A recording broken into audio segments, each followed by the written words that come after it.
think your blitz ball is down here somewhere. It's not. I can't find your blitz ball.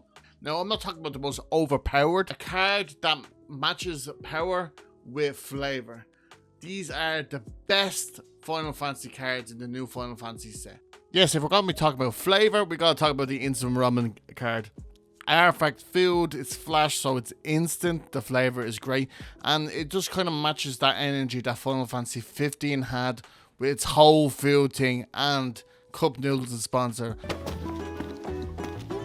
Something dawned on me when I was on my own. Any food you make tastes better when you use good ingredients, right? Then, if you take something already delicious like cup noodles and add in the finest, freshest ingredients, what do you get? The ultimate flavor experience. So I ask you, Noct, what's your favorite ingredient?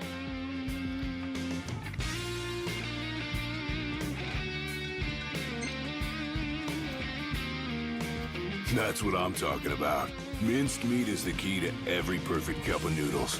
But why stop there? I say we outdo the ordinary, find ourselves some real good meat that'll surpass perfection. All that's left is to make our noodle dream a reality. Yes, he did say noodle dream. And here's a character who also had a dream, Aerith, before she was... Okay, let's just read what Aerith does first, and you kind of get the drift of where I'm going with. She is lifelink, and whenever you gain life, put 1/1 counter on Aerith. When Aerith dies, put X11 on legendary creatures you control, where X is the number of 1/1 counters on Aerith.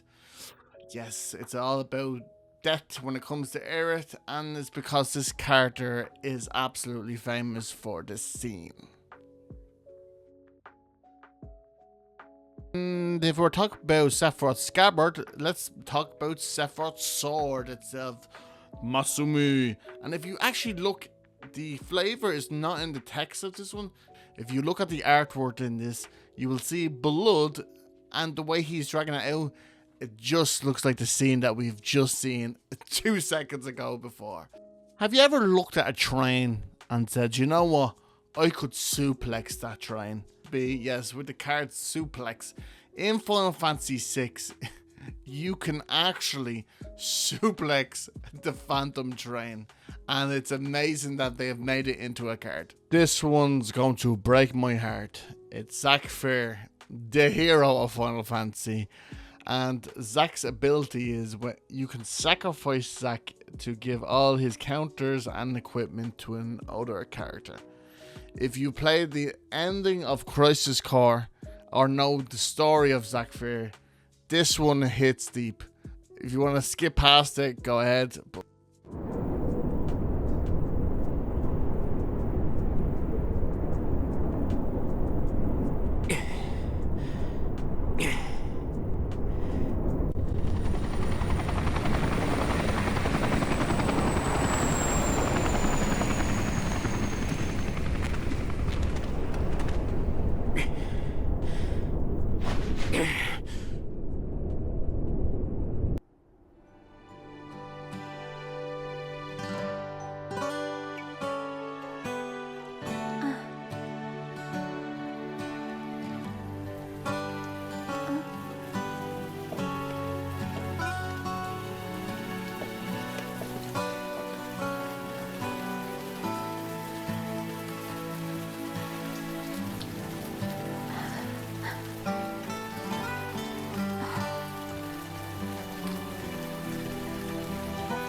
This hurts. My boy Zack, who's cutting onions. Anyways, swiftly on to one of the best knights to the best knights in the game.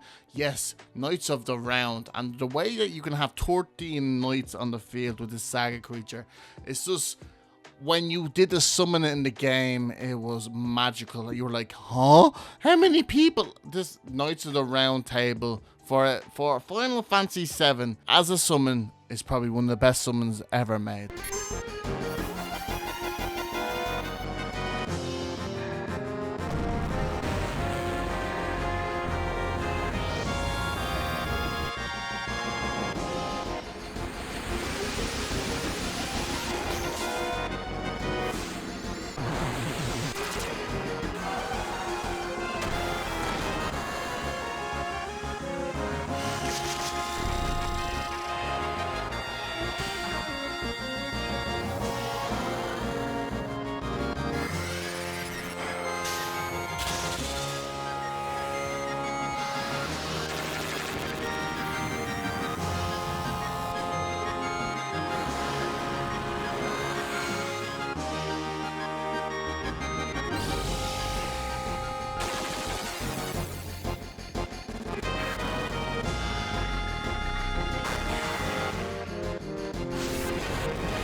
And one of the is a deck you can have any number of these cards, and it's Sid the Timeless Artificer. Because in each Final Fantasy game, there is always a character called Sid. And I think it's amazing that you can collect all of the artworks for them, and you can have as many of them in your deck as you want. Now, he can't be your commander because he's legendary, but you can only have one Sid out at a time as well. Kind of matches the game. Let's talk about Quina herself, the Frog Destroyer. She is the chef of the party, and she always wants to either know if she can eat something or something's going to eat her, and that's all she cares about in this world. Yes, in Final Fantasy 9 you have a mini game where you can actually just go around hunting frogs with Quina. It's a great flavour to the card that she creates them and she can sacrifice them. Love this card so much, and I'm so happy they made it into one. Also, Kain. Yes, Kain being a Dragoon and the jump ability giving them flying on your turn absolutely encapsulate a Dragoon. And I love the way if he does damage, you take control of him because of his treacherous past. There is a moment in the game where Kain will break your heart, and I think it's encapsulated perfectly in this card. And last but not least is Zidane. Yes, Zidane takes a person, he brings him onto your side, gives him lifelink and haste, and if he gets treasure, it's perfect for a monkey pirate boy here. I think this card is beautifully done. It's amazing. I think it encapsulates what Zidane is and what he does in this first half of Final Fantasy 9. Well, was I wrong or was I right? Leave comments below and make sure you follow me. I dare you to.